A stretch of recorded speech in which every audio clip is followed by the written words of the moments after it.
Dica rápida de skincare que vale a pena trazer lá de Orlando, ó. Ordinary, 6 dólares em Orlando. Aqui no Brasil é muito mais caro, vou deixar o preço. Eu me arrependo porque eu trouxe dois. Esse aqui acabou, então eu tenho só esse.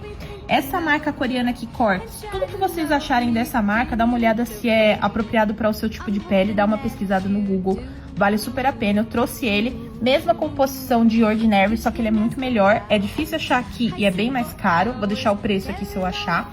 E dessa mesma marca da Cortex, eu comprei esse sabonete facial. Gente, eu peguei dois porque ele realmente é difícil, então eu achei que vale super a pena comprar. Então tudo dessa marca ali em Orlando vale a pena, se você não for pra Coreia, por exemplo, ou pro Japão.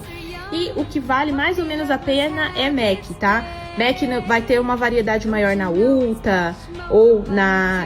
principalmente na Ulta, só que o valor é a mesma coisa que aqui. Então vale avaliar se vale mais a pena, porque às vezes na Sephora aqui você vai achar mais barato, tá bom? Fica a dica.